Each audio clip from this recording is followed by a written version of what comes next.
ẹ ṣé o ẹ̀yin tèmi gbogbo bẹ ṣe ń bá wa àwọn videos wa thank you so much ẹ̀yin tẹ́ ṣe ń join wa ẹ jọ̀ọ́ ẹ make sure pé ẹ subscribe yes ẹ tẹ subscribe button yẹn kò ná yín lówó kò ná yín ní extra data ọwọ́ tẹ fi ń bá wa like tẹ fi ń share tẹ fi ń comment tẹ fi ń subscribe ẹ ní fi gbọ́mọ sí nǹkan rí nǹkan ayọ̀ lẹ máa fọwọ́ yín ṣe ní gbogbo ọjọ́ ayé yín thank you so much. ẹ lọ bá wọn sọ̀rọ̀ bẹ́ẹ̀. So she's bringing Agbo to on my wedding day. She said on behalf of Warriors, she wanted to give, I think it's 50 people or 30 people souvenir, Agbo souvenir. So lójú àwọn tó máa fún, kọ́ máa lọ fún àwọn tó máa dóko lóko pa o.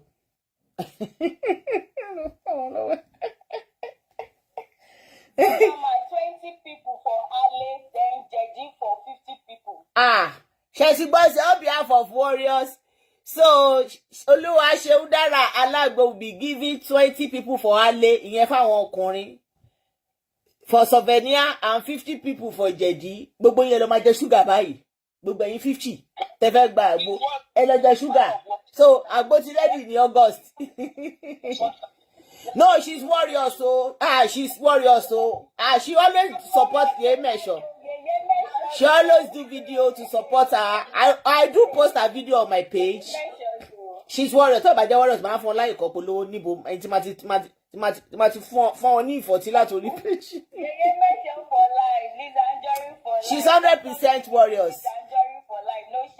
So ẹ̀yin ìyá wa kí la fẹ́ ṣe fún ẹpọ̀n tó shrinky àti ọyàn tó gbẹ báyìí tó ń trend Sisi Alagbo àti Bukky Jesse ń bọ̀ online o àti show àti Bukky yẹn brutal ó máa brutal ẹ tẹ̀ jẹ́ kí n pè wọ́n ná kí n pè wọ́n pé alpha big sis ṣe ti fẹ́ bọ́ta nítorí wọ́n pè mí lẹ́ẹ̀kan yẹn ó máa brutal òkété ò lè gbà ẹ́ lẹ̀ wọ́n lé sábọ̀dù ṣe gbé mọ́ra lánàá fún yèyé mẹ́ṣọ̀ mo ń bọ̀ wá play ẹ sábọ̀dù. wọ́n lé sábọ̀dù náà ti gba Lizzy padà ó ti gbà. níbo mọ́mí ẹ jẹ́ play ẹ nìkan sẹ́ẹ̀dì ẹ̀ sí mi mo ń bọ̀. mo sọ fún yín pé ẹ sábọ̀dù ń yíwọ́ bọ̀ nígbà tó ti fẹ́ máa gbé yèyé mẹ́ṣọ̀ mọ́ra ìgbà ara rẹ̀ já yẹn bọ̀ kò mọ bó ṣe fẹ́ wá tán ẹ jẹ́ play ẹ. ó yíwọ́ ẹ̀ sọ̀hún àwa ó yíwọ́ ẹ̀ sọ̀hún. ó pátá ní padà kákùlù fún lọ́nà ọ̀run mo ń bọ̀ àyà tí wàá tọpẹ́ dáadáa bí mo ṣí ẹ̀ líǹkì yẹn pẹ̀lú wọn. ok òun rèé ó yá ẹja gbọ́n kọ́tẹ́ sábọ́ọ̀dì sọ ó gba Lizzy padà báwo òun wáìnì ni yèyé mẹ́ṣọ́ tó sọ pé ó máa búlì ẹ̀ tó máa tán fún Lizzy Anjorin tó ló ti tán fún. mi ò dírú mi lẹ́yìn o ní kíni mi ò tí ẹ̀ jọyàn ṣe ni kí ló dé tí wèrè yìí sọ̀rọ̀.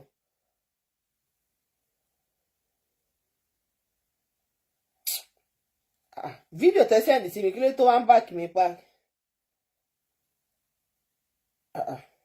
ń bọ̀ ẹ sábọ̀dì gba yìí mẹ́ṣọ̀ padà kẹ́ Lizzy Anjorin tó pa tí ò kú fídíò yẹn lélẹ̀. ìgbé tí gbogbo iṣẹ́ ń pariwo kí ló fẹ́ padà sọ́dọ̀ Lizzy ni Lizzy ni máa padà wá sọ́dọ̀ tèmi. ṣé ẹ̀ lè fẹ́ sọ mo ṣiṣẹ́ fún Lizzy yes mo bú tó yàn ẹ̀ máa pè yes kódà máa hàn blọọkì Lizzy tó mo ti ṣàlàyé fún gbogbo yín ti pẹ́. wà á hàn blọọkì yìí. àpáta Lizzy wá kọ́ṣẹ́ lọ́dọ̀ mi ni. Lizzy wá kọ́ṣẹ́. kí láyà yìí tí máa ń dúpọ́ mo padà sọ́dọ̀ ẹ̀ kí lè fẹ́ ṣe sí tí bá gbé mọ́ra kí lè fẹ́ ṣe sí. ìyá jáde tán ìyá tó kúbọ̀ Àṣàbí jáde tán pé ó ti gbé orí gbé jáde tán pé ó ti kọ̀dínú yọ lórí ọ̀rọ̀ Àkànkẹ́ jáde tán pé kákọ̀kẹ́ kó ṣe ìdáríjì fún ẹ má máa lò pé Lizzy wá kọ́ṣẹ́ lọ àwọn òṣì eré ní ṣe ìwọ ní terms and conditions tó fi ń kọ́ṣẹ́ ni gbogbo bó ṣe fẹ́ kó bàjẹ́ fún Àkànkẹ́ tó lọ́n bá fún ẹ ṣe wàá máa sọ yìí tó ń sọ yìí ó rí pé gbogbo bó ṣe gbé Àkànkẹ́ tó bá bí ẹ̀dá Lizzy dárúkọ awó yíyan tó bá bí ẹ̀dá Lizzy dárúkọ awó yíyan Lizzy Anjorin wọ́n ti gbalé lọ́wọ́ ẹ̀ ó ti wà homeless ó ti ṣe gbogbo ẹ̀ ó tẹ́bọ̀ mọ́mọ́ má yíwọ́ ẹ̀ wá o dúró bó ṣe dúró sí ìwà àtàlákànkẹ́ ọ̀sán àtòru ni tán lè pàdé for life má dẹ̀ máa sọ pé wọ́n akọ́ṣẹ́ kí ni iṣẹ́ góòlù ni àbí iṣẹ́ ilẹ̀ ṣé iṣẹ́ aṣọ ni àbí iṣẹ́ ká ṣe decoration nulẹ̀ ó ti rí ilé tákànkẹ́ gbé bọ́ta ó rí pé agbófinfo láwó yíyan ẹ jẹ́ àwọn àgbẹ̀ lọ. tí bá gbé mọ́ra kí lè fẹ́ ṣe sí lẹ́yìn báwọn èèyàn mọ́ra wọn ti wò dànù ni. gbé Àkànkẹ́ mọ́ra bá ṣe máa wọ èrè tó kún bọ̀ gbé Àkànkẹ́ mọ́ra wọ́n ń kọ́ bọ̀ Lizzy Anjorin ò ní fún ẹ. mo tiẹ̀ jẹ́rìí ẹ̀gbọ́n tí mo ní 1 penny she no dey give you tó kún bọ̀ o ò bá gbé mọ́ra a ní ìdí ẹ máa gbé wọn mọ́ra ẹnu tó fi bú wọn tó fi parọ́ mọ́ wọn tó fi parọ́ mọ́ ta wọn wọ́n á fi tú wọn ṣe we need it. I will push you away. Èmi ò bá yẹn yá àjà àwọn ewu tó ní tèlé tí n bá fà mọ́ra ńkọ́. ibo ló fẹ́ fa ó yíyan sí. Lizzy Anjorin tó ń pè ní olè dúmọ̀tà ṣó fẹ́ fa olè dúmọ̀tà mọ́ra. Lizzy Anjorin tí ò lówó mọ́ tó ti lé kúrò l'Ábùjá tó ń sunú ṣọ́ọ̀bù. Lizzy Anjorin tí ò lówó. Lizzy Anjorin tí gbogbo èèyàn ti lé tàn fẹ́ bá ṣe. Lizzy Anjorin elépè ẹ sábọ̀dù má fà mọ́ra èèwọ̀ ni èèwọ̀. má fà mọ́ra ńkọ́ ibi social media gbogbo àti pàdé àríra wa rí. tó pé mi ò ta sí Lizzy mi mọ̀ ẹni mò ń lọ bí pẹ̀lú ẹ̀ díẹ̀ ṣe wàá wó orúkọ yẹn wà wọ́n blọọkì.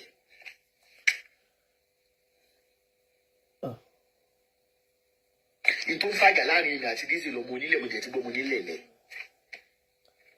ṣẹtírínsìn máa gbé yín débẹ̀. ṣẹ́rí nígbà tí Esadog tó pe rẹ̀ ní spokesperson tó ń spoke fúnra ẹ̀ tó lóun spoke fún Yèyé Mẹ́sàn tó ń gbowó lọ́wọ́ wọn. iṣẹ́ tí àwọn tó gbé polówó fún Esabod tó wọ́n fẹ́ kó bá wọn cover àṣírí wọ́n lọ gbé owó fún Esabod kó kọjú ìjà sí Yèyé Mẹ́sàn. ìgbà yẹn Yèyé Mẹ́sàn ń polówó California Paradise City sorry mo ní California Florida Estate. Esabod ó ti torí owó tí ò lá ó ti torí èní ó bọ̀ la ẹ̀jẹ̀. àwọn tó padà betray Yèyé Mẹ́sàn torí pé wọ́n gbówó fún ó ti gbàgbé pé gbógun bá jẹ lọ́gbọ̀n á jẹbọ. that is why ìwọ tó bá yan iṣẹ́ betrayal láàyè tó bá yan láàyè àwọn tó betray wọn ò ní wọn lè forget ẹ wọ́n máa mọ̀ kó máa ṣe bẹ́ẹ̀ fáwọn. odindi àgbà blogger ló wá throw under the bus torí pé Esabod fẹ́ polówó ilẹ̀ fáwọn kan. kò sí èébú tí ò bú Yèyé Mẹ́sàn bó ṣe parọ́ wọ́n palẹ̀ sórí ilẹ̀ Yèyé Mẹ́sàn. Yèyé Mẹ́sàn ń pààyàn Yèyé Mẹ́sàn ń tapá ó ń torí ó ń tẹnu ó ń tẹsẹ̀ ó ń tafurọ̀. kò sí rántí òpamọ́ ènìyàn tí ó bá jẹ́ ọpẹ́ Ọlọ́run àtàwọn abiyamọ tó dúró ta Alákànkẹ́ lórí mídíà yìí. wọ́n háyà Esabod láti búlì wọn pa ni ṣùgbọ́n Esabod bọ́ lọ́hún wájú ibi tó wá fojú jọ wọ́n dá sẹ̀ríà fún wọ́n betray Esabod. Esabod fẹ́ kọ́ lóyà so 100% bóun ṣe bá wọn búlì Yèyé Mẹ́sàn. unfortunately kò rí loyalty yẹn. ẹ jẹ́ àmọ́ gbọ́dọ̀. ìwọ̀n tí ó bá ní fún mi nísìnyí mi ò fẹ́. ṣé ń gbọ́. You get it, if you don't get it, you can't get it. Jẹun wá Lizzy lókè ló ń blọọkì. àbúrò ìrírí. ẹni tí ó bá kọ́ṣẹ́ lọ́wọ́ mi ni mi ì lè bá ṣe. now Esabod ń claim bíbá pé òun block Yèyé Mẹ́sàn irọ́ ló ń pa o. ó block Yèyé Mẹ́sàn kò lè ṣe kó má jókòó sórí page Yèyé Mẹ́sàn everyday. Esabod èèyàn téèyàn bá block irú èmi sì mo block Òkété ọ̀hún títí láyọ̀ bá kọ̀ tiẹ̀ tó bá dẹ̀wùn mi ni màá gbọ́ tó bá wùn mi mi ò ní gbọ́.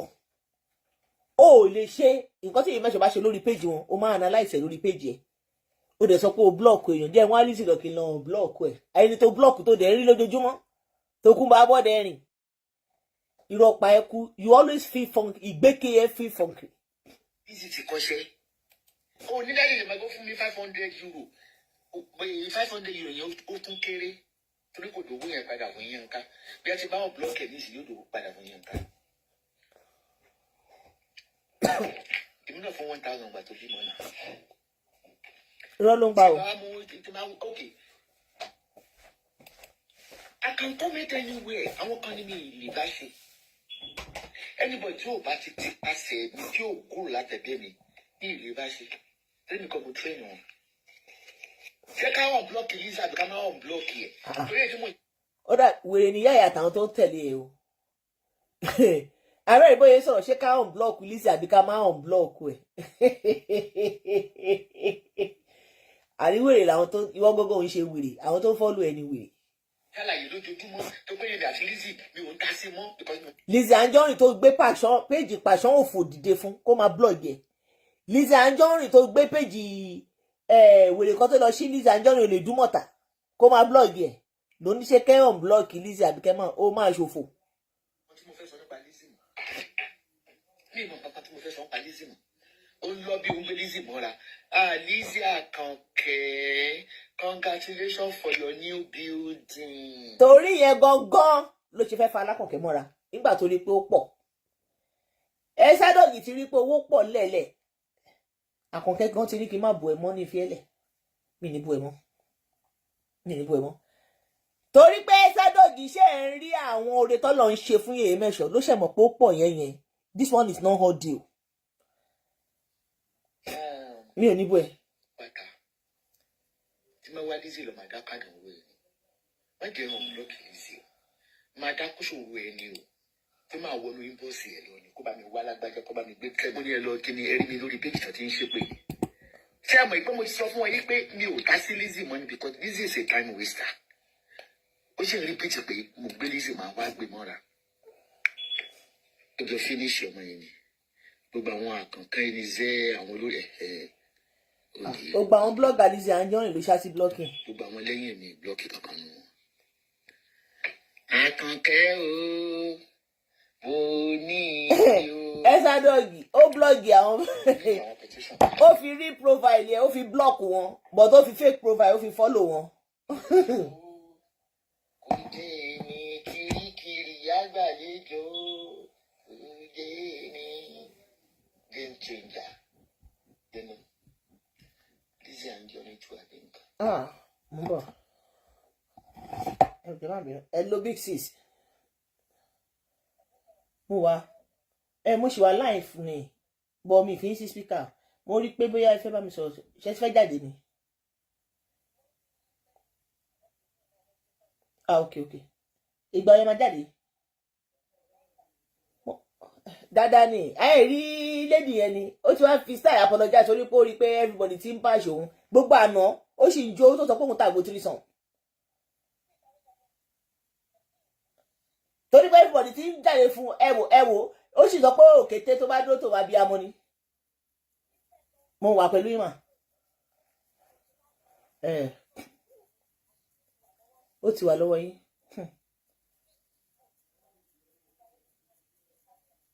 Ó ráwọn èèyàn sí kọ́ máa bẹ̀ yín ẹ má dáhùn o gbogbo àwọn tó rántí yín yẹn náà wọ́n jẹ ọ̀rọ̀ yín lẹ́yìn má dáhùn.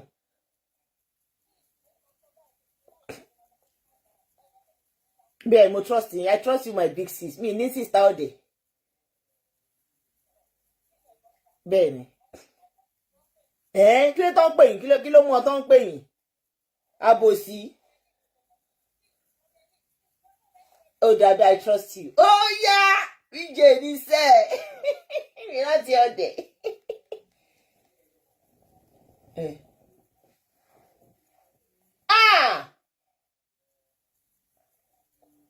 What's already, yes, see?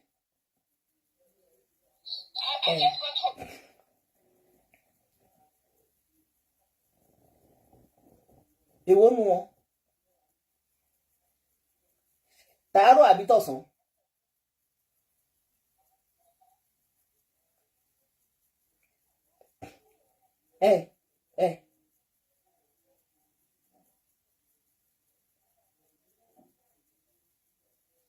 Ṣé mi sọ fún yín lánàá àǹtí Bukky ṣé mi sọ fún yín lánàá ṣé mi sọ ẹni pa ẹlọ́run tó wà intelligent ó yẹ àǹtí Bukky ó yẹ kẹ́ wá fún mi ní ọ́ìlì lórí ó yẹ kẹ́ wá tẹpẹ sí mi lórí ṣé mi sọ fún yín lánàá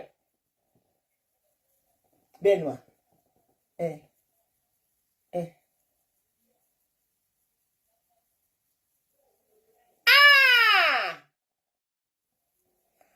Àwọn fàájà big sis àwọn fàájà ìgbà olè pọ̀ tà mo sọ fún láàárọ̀ yìí mo ní òkété tó ń sọ pé abiyamọ pé tó bá ti dúró tiẹ̀ ló bá yé dúró tiẹ̀ tó lè nà láṣẹ wá dúró tiẹ̀ báyìí wàá rí fíṣọ̀ yẹn tó fi dúró tiẹ̀ báyìí.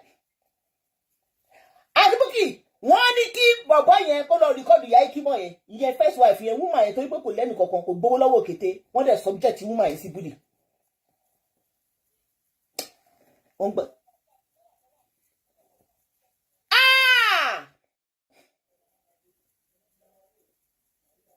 ìyẹn Engineer Alágbo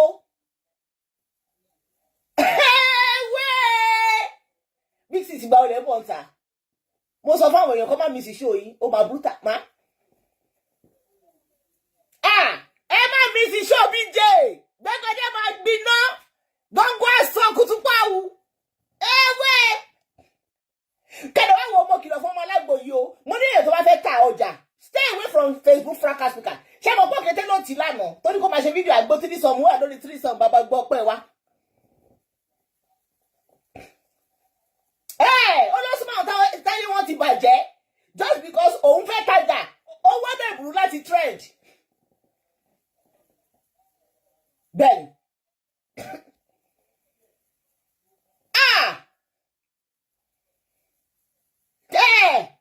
àlótúbọ̀tà ó sọ pé ẹ pílẹ̀ mi tó ti sọ fún dàgbà ni àwọn fẹ́ dúpẹ́ lọ́wọ́ mọ́mì mi abiyamọ tòótọ́ Òkété o kíní kan o mo ní pé àbíwèrè lélẹ́yìn ò lè gbọ́n mọ́ o.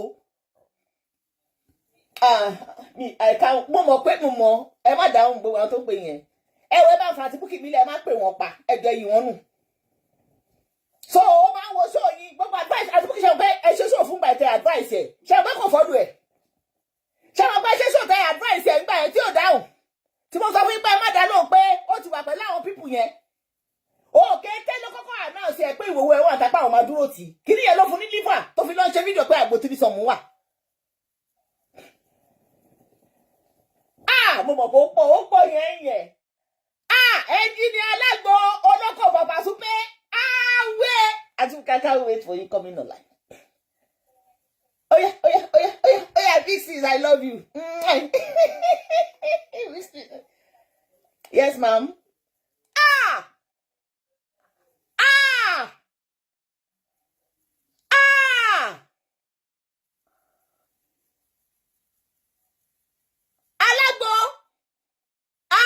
tó bá ń gbọ́ tiẹ̀ bá ẹ o tiẹ̀ bá ẹ o tiẹ̀ bá ẹ gbogbo ayé wá bá ẹ gbọ́ tiẹ̀ bá ẹ gbogbo èèyàn ẹ wá bá ẹ mọ̀ o tiẹ̀ bá ẹ tiẹ̀. Alágbo engineer Saheed Òṣùpá sọ pé bó o ṣe eré àbọ̀ wá bá bó o ṣe eré wà bá ń bẹ̀ àtòrí àti kálẹ̀sán ẹni dájọ́ ló ń kájọ. update tí BJ ṣe lánàá àti báwa náà ṣe fà á òun ló mú Sisi Alágbo lọ ṣe update. Sisi Alágbo is late already. nǹkan tó yẹ kó fọ àárọ̀ ṣe ló falẹ̀ ṣe. ìyá Ikimọ̀ wọ́n ní òbò ẹ̀ náà wà lọ́wọ́ engineer. Ojú ìyá Ikimọ̀ máa rí èèmọ̀ o. engineer ló ju fídíò síta o. mo sọ́là nípa tí mo ṣe ṣó mo ní kíní wọ́n ti ṣe tipẹ́tipẹ́ engineer. More are still coming. Sisi Alágbo ó ti rán gbogbo ayé kó máa bẹ BJ kò sí kódà ó rán òkú Mohbad kó bẹ BJ. òkú Mohbad kò jẹ́ kó sùn mọ́ṣúárì torí mọ̀ pé BJ láìkí òkú Mohbad. ó mọ̀ don't miss BJ shout today. Sisi Alágbo tí wọ́n ń bẹ̀rù kó má drag the engineer.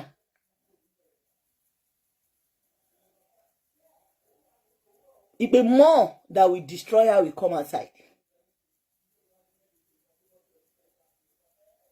Sisi Alágbo sórí ọ̀dọ̀ àwọn Òkété tó lọ tò sí yẹn. Òkété have stepped on so many toes. Sórí tó bá ní àdánwò láyé yìí. Don't run to Òkété. Èpè wà lára Òkété, àbínú wà lára ẹ̀. tó bá ti ní àgbákò àdóhùn láyé yìí tó yẹ káwọn ọmọ èèyàn dáríjì ẹ̀ kó foríjì ẹ̀ just because you are associated with òkété àbìlú yẹn ọlọ́run kàn mú ìṣubú ẹ̀ wá just because you associate with òkété. wọ́n ní Sisi Alagbo welcome to Egypt eléyìí kọjá Egypt Sisi Alagbo welcome to mọ́ṣúárì lélẹ́yìí o mọ́ṣúárì níbi tọ́rọ̀ ń lọ yìí o mọ́ṣúárì. ẹ tún lọ gbé Mohbad dìde kó máa bẹ àǹtí Bukky Mohbad tó rest in peace ẹ jẹ́ kó rest Mohbad tó wá sọ pé àǹtí Bukky o wey dey follow us ẹ dáríjì wá ibi làdìde. Don't miss Bukky Jesse chat today. It's gonna be bombastic. Ha! Sisi Alagbo, sorry o. Ọlọ́run ó ṣe o jẹ́ associate mọ́ lórí ibú òkété o. Wo tọ́wọ́ kan ó ṣe ọlọ́run ò bójú mi jẹ́. Sisi Alagbo, ọlọ́run bójú ẹ jẹ́ o. Ọlọ́run bójú ẹ jẹ́ o. In fact, ó bẹ̀ yẹn jẹ́. Àwọn people ìdán nǹkan tó pa wo. I don't want to talk yo. Àǹtí Bukky ló wọn fàjà fún ara wọn ẹni kọ́lẹ̀ máa ti gbọ́. Don't miss Bukky ṣe ṣàtì o. Àánú èdè wa ń ṣe mí ṣá. Ó ti rán gbogbo àní ó rán òkú Mohbad sẹ́. Ó tún rán òkú Mohbad kó lọ bá òun bí àǹtí Bukky. Sisi Alagbo sorry. Ṣé bíbí jẹ́ advice ẹ ní ọjọ́ kìíní àná pé òkété tó ń lọ yìí. Ó gbọ́ kó step back. Ọ̀dọ̀ òkété tó ń lọ yìí ò dáhùn ó fi gbígbọ́ ṣaláìgbọ́. Níṣẹ́ ló tún wá ń judiciary. Enjoy your fame while in class. Maybe you are enjoying the fame. Èèyàn ṣèyí vibe. Ó kúrò ní ṣèyí vibe. Òsínmẹ́ campus. Káwá wo tó bá fàjà gbogbo ẹ̀ tí gbogbo ẹ̀ fọ́nójú. Káwá wo bí tí Òsínmẹ́ fẹ́ gbé ẹ lọ báyìí. Victor Òsínmẹ́. Mi ò gbọ́dọ̀ sọ nǹkan tẹ́tí mi gbọ́. Ẹ máa gbọ́ gbogbo ẹ̀ lórí ṣáàtì.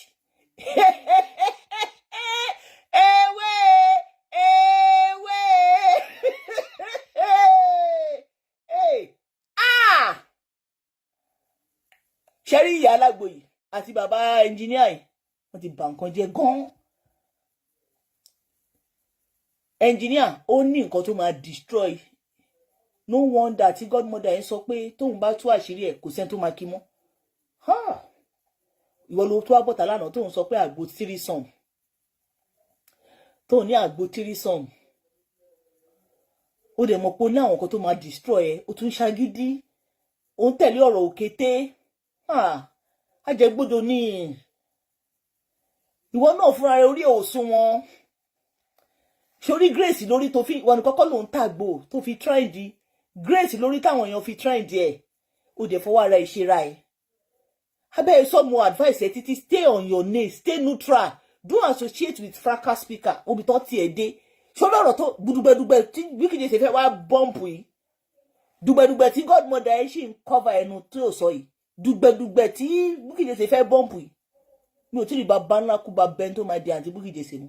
Ẹ mọ̀ àǹtí mi lágídí gan, ọlágídí. Wọ́n gbọ́ wọn gbà. Gbẹ́jẹ̀ mi gan ló rán sí wọn kí n bá ẹ̀bẹ̀ wọn ní dá mi lóhùn. Bó ṣe wà yẹn. Àǹtí Bukky. Gbọ́dọ̀ gbọ́ wọn gbọ́ kọ́mù. Kánìgbà tó ti bẹ́ẹ̀ sọ advice ẹ̀ ó takété. Òkété ń bá ẹ́sà bọ́ọ̀dì jà. Òkété lọ bá ẹ. Ó ní ìgbà ẹ ló ṣe ìrora fibroid kan ṣàfihàn mẹ́tì. Ìwọ́n náà bọ́ta. Táìsì òkété. It's not just other fibroid kan ṣá. For 3 people from our home money.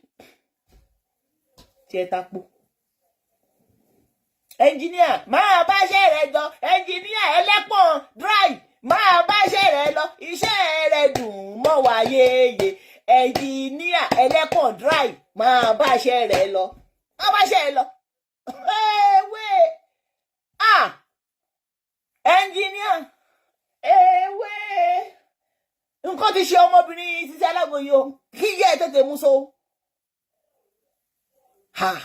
So you have a lot of things like this and you are still dancing àgbo. Ṣé o pé gbogbo kí ni tó ṣe lára ẹ̀ ló bí àwọn èèyàn nú? Òkété mọ̀ọ́mọ̀ tiẹ̀ sí ẹnu ikú. Gbogbo fídíò tó lọ ń ṣe lánàá, nǹkan tó bí everybody inú nìyẹn. Ṣé rí fídíò àgbo tírísọ̀mù wà? Ìgbà tó wá fẹ́ ṣe tírísọ̀mù, fídíò tó ṣe yẹn, òun ló bí àwọn èèyàn nú. Ó pc àti Bukky Jesse off. BJ ò sùn mọ́jú bó ṣe rán ewúrẹ́ ló rán àgùntàn ló rán òkú Mohbad ló rán òkú ewúrẹ́ kọ́ lọ máa bẹ̀.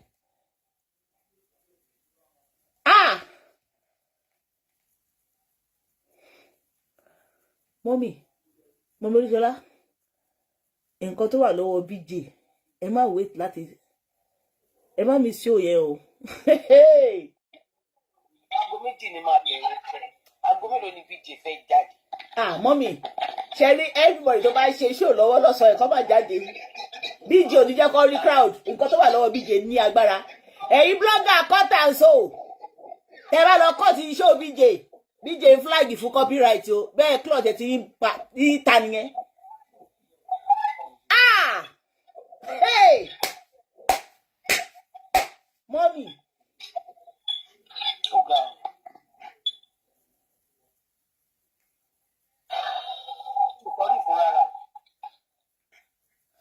Àánú ẹ̀dẹ̀ wà ń ṣe mí ó ṣera ẹ̀ afọwọ́fàrí ẹ̀. ṣé bó ń káàṣì cruise. Alótúnjọ́lá gírí ẹ̀ ló bí BJ ní pé ìwọ. BJ dé advice ẹ̀ ń gbà yẹn o tẹ́mi tún bí pé BJ máa advice ẹ̀ ibi tó bí lọ́ǹgì sí ni ẹ̀ ra fílẹ̀ BJ advice ẹ̀ pé sá fáwọn onífrákà máa tọ́jà ẹ̀ o mind your business o ó ṣàfẹ́ fi frákà ìtajà torí pé ó gbọ́ pé òkété ra fibroid crusher fún èèyàn mẹ́ta èèyàn mẹ́rin.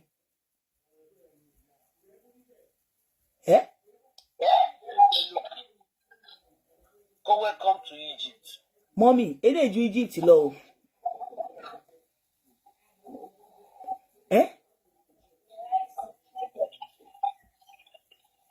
Wàhálà ẹ̀ mi ò lè sọ nǹkan tí mo gbọ́.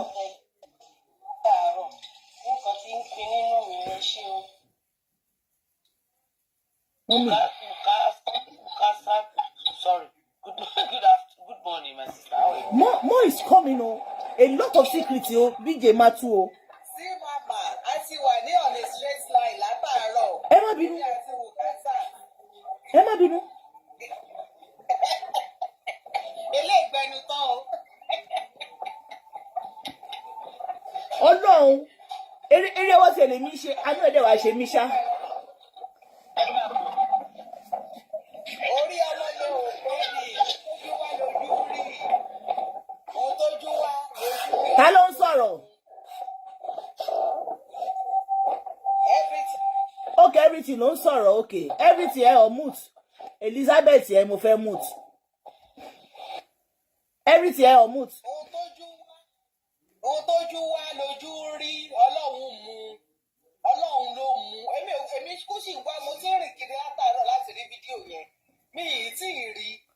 Mi ì dẹ̀kọ́yé tó máa lọ bóyá kí n lọ sí Telegram bóyá màá bá. Everything ẹ mọ nǹkan tẹ́lẹ̀ èmi ti delete ẹ̀ bọ̀ ẹ fún mi ní 100k màá lọ báyìí mu wá.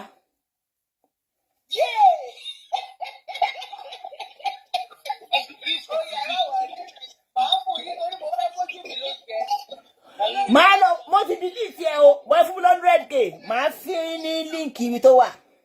Èmi ò lè ta mi ò lè jìyà lọ́fẹ̀ẹ́. Kò sí wàhálà olórí burúkú lọmọ olórí burúkú Ọlọ́run ló mú. Ṣebí BJ pè ṣàkíyèsí gbà yẹn àbí BJ ò pè ṣàkíyèsí. Ó láwọn táyé wọn ti ta lòun fẹ́ bá ibi tó belong sí. Ibi tó belong sí ni èbó oníjàbù 2000 àtọ́nígò 2000 méjèèjì 4000 wọ́n ti jọ múra wọn pa báyìí ọjọ́ máa bá yí ara wọn jẹ́ ni mo wá wò lánàá tó ń ka àwọn wèrè kan tó ń òun appreciate kìíní kan òun appreciate. Ó kà wọ́n jọ àwọn ibi tó belong sí. Nínú bí mi mo ní àwọn aké lórí black apple àṣírí tó wà lẹ̀ wọ́n gbogbo àwọn tó kàjọ wọn kò sí tó lè dá BJ dúró nù wọn Ọlọ́run Elédùmarè. Ẹ̀mí wọn gbé ni ẹ̀mí wọn ò gbé wàhálà bí fóònù mi kú màá bá máa yẹ jáàjì torí àná ṣó BJ yẹn bí ilẹ̀ àfọ̀dà àti mí ìsẹ̀ bí ilẹ̀ àfọ̀dà because ọmọ yìí ọmọ wèrè ni tó bá yẹ pé. Èmi ò ní bẹ́ẹ̀ bẹ̀bẹ̀ o. Wọ́n máa rí bí ìparun báyìí. Tí bá fẹ́ bẹ́ẹ̀ bẹ̀bẹ̀ tí ó ní bí mo ṣe lè sunkún sí BJ lọ́rùn bọ́ mi ní bẹ́ẹ̀ bẹ̀bẹ̀ pé ó tiẹ̀ lágídí yẹn jẹ́ kí BJ fàjà fún ẹ. Ẹ bá máa bẹ̀bẹ̀ àwọn ò ní rí nǹkan ganu sí o. Ọlọ́run mo ṣe lè ó ní bí mo ṣe lè mọ́ BJ ẹ̀mọ̀ big sister mi ni wọ́n ń pàkọ́tì lọ́wọ́ mi sómi ilẹ̀ gbà kọ́rí lọ́wọ́ wọn mo lè gbọ́ ọ lágídí yẹn ó tiẹ̀ lágídí yẹn lọ́jọ́ ìṣẹ́gẹ̀ ìyà lọ́jọ́ ìṣẹ́gẹ̀. Bí anyway. Bó ṣe ń ṣe náà nìyẹn. Ìyàwó èrè wá sọ pé òun ṣe tán láti padà tẹ́tẹ́. Níbo? Ẹ má bu ẹsà bọ́ọ̀dù. Ẹ má bu ẹsà bọ́ọ̀dù. Ẹ jọ, èyí mẹ́sàn ò fẹ́ kí n bú. Ẹ má bu àwọn fẹ́ kí n bú. Ẹ má bu. Àti gbọ́, àwa mọ̀ pé wọn ò lè rí ibi dé sí. Ẹ má. Àníkẹ́ má bu ẹsà bọ́ọ̀dù. Ẹ fi ilé ẹjọ́ máa bọ̀, ilé wà. Ẹsà bọ́ọ̀dù yàrá ẹ̀ ṣì wà ń bẹ̀, èyí mẹ́sàn ò ti gbé fọ̀ sẹ́ẹ̀lì. Ṣé bí wọ́n ṣe sọ fún ẹsà bọ́ọ̀dù náà rè, gbogbo àwọn tó kórora náà kọ̀ọ̀kan ló padà lọ́dọ̀ Awó yíyan. Tóun náà pariwo tó wá pariwo pé gbogbo àwọn ọmọ tó bú òun làwọn yíyan kó tira, òun làwọn yíyan fi sínú fíìmù, òun ní kinní fúnra wọn náà máa fúnra wọn lóògùn jẹ. BJ máa advice ẹ o, máa lọ wá fídíò yẹn fún BJ, máa lọ wá jáde bí BJ ṣe advice Sisi Alágbo, ẹ jẹ́ lọ wá fídíò yẹn. N bá bẹ́ẹ̀ ọ̀nà sórí gùdùgbẹ̀ tó ń bọ̀ yìí. Inú mi dùn. Àánú ìyá ẹ̀ ló wá ṣe mí. Àbí kí n bá bẹ̀bẹ̀ ni. Àbí kí n bá bẹ̀bẹ̀. Àbí kí Warriors ẹ dúró. Àbí kí n bẹ yèé mẹ́ṣọ́. Àbí kí n bẹ àti Búkì ni. Ṣé ní gbogbo tèmi ṣe ìpìrìángù ni nǹkan tó wà lọ́wọ́ àti Búkì? Ó lọ fà o. Àbí kí n bẹ. Ṣé ká bẹ Warriors on Facebook, Warriors on TikTok, ṣé ká bẹ BJ pé kọ́ ṣe. Ẹ má bẹ BJ. Àwọn olùgbẹ̀bẹ̀ o, àwọn olùgbẹ̀bẹ̀. Ẹ jèbúrẹ́. Àwọn olùgbẹ̀bẹ̀ o, àwọn olùgbẹ̀bẹ̀. Ẹni àwọn ìfúnná tó gbọ́ kò lè gbọ́ náà.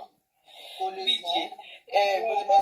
Ó sì pé òun lè fẹ́ ní ìbàdàn ọkọ mi. Ọkọ mi tún sọ fún pé it's not threesome, it's not threesome. Ó lè fẹ́ dùtì. Ọkọ mi sọ fún mi pé two-some lélẹ̀ ilé ìwé ṣe threesome. Ọ̀túnba ẹ̀dá ní video you no give and you still want to beg BJ, don't try it. Ẹ jẹ́ Ọlọ́run ṣe rí gẹ́ yóò ní exist mọ́. Ẹgbẹ́ kí lẹ fẹ́ bẹ̀? Tí fún wa fídíò ẹ má bẹ̀bẹ̀ kankan gẹ́gẹ́ bọ́ tó bá ṣe sọ. Ẹ̀yọ́ra fílẹ̀ báyìí ẹ jẹ́ kó máa lọ bẹ́ẹ̀. Wàláì ó ti rán ẹ̀wò àní ó rán yàn títí sí ẹ̀ ó rán òkú Mohbad sáǹtì Búkì kọ́ lọ bá àwọn bẹ̀bẹ̀. Ó fẹ́ trend ni, ó fẹ́ trend pẹ̀lú fraka ni. Sisi Alágbo, you are going down for this thing. You are going. Àwọn tó support wọn lè torí ẹ̀ ló ṣe lọ súnmọ́ wọn lè gbẹ ọ̀rọ̀ tó wà nílẹ̀ yìí. You know yourself. Ọmọ yìí máa bá o. Ẹ jẹ́ ń bẹ̀bẹ̀.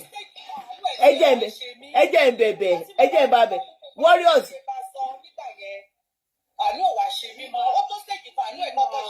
Ẹ jẹ́ ń bẹ̀bẹ̀. Everything ṣé kí n bẹ̀bẹ̀.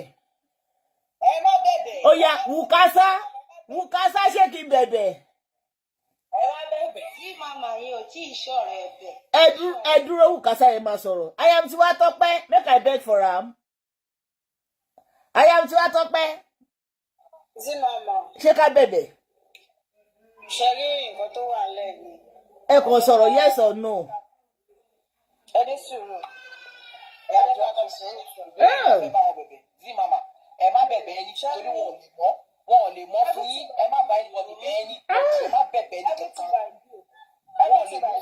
No, fine, kò sẹ́ni tó lè stop BJ but mo kàn máa ó láwọn bí àwọn point kan tí mi ní fẹ́ kọ́ dé because àwọn ọ̀rọ̀ tí mo gbọ́ ìgẹ́ yìí máa destroy, she gonna be destroyed. Kò kàn yín. Nígbà tí wọ́n gbọ́ BJ yẹn lọ sí.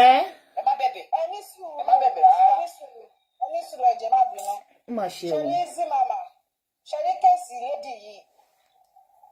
Ṣé ń gbọ́ mi? Àfàìmọ̀ kó má end up dé ẹ̀wọ̀n. Toró ní kankan tí mo rí. Ṣé ní kéèsì tó gbé lọ sí ọ̀dọ̀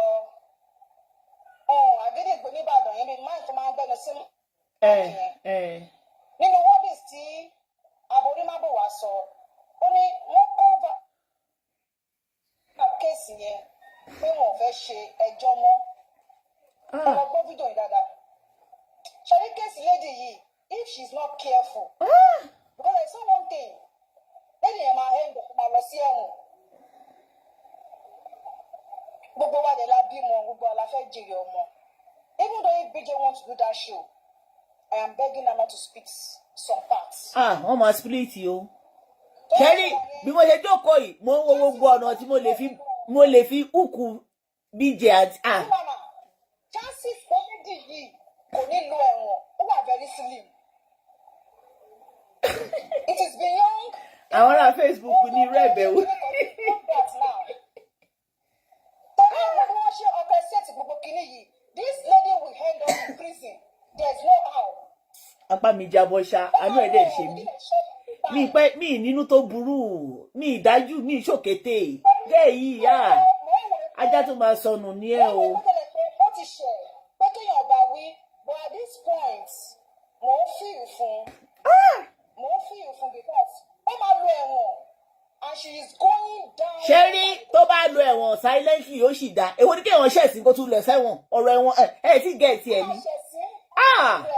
Ó máa ṣẹ̀sìn gan because a lot of people tó jẹ́ pé wọ́n ti dùpù tó ti gbowó lọ́wọ́ wọn they are not coming out pé ó gbowó lọ́wọ́ wọn. lady kan náà sọ pé ó gbọ́ 100,000 lọ́wọ́ òun pé ó scam òun right ẹ̀ pé ó block òun. You are speaking for somebody, you are begging for somebody that has not reached out to you. See, Mama, this lady has not reached out to you. I don't want her to reach out to me. I don't want to know her. To reach out to you. Yeah, so you just leave the matter. I know it's him. Leave the game the way it's going. When they was using her, you don't know against their content on social media. I beg, leave the thing as it is, see, Mama. Wo àwọn warriors ti settle ẹ̀ wọ́n ti ní kí n má bẹ̀bẹ̀ warriors ti settle ẹ̀ wọ́n ti ní má bẹ̀ àánú yẹ ẹ̀yẹ máa ṣe mí o.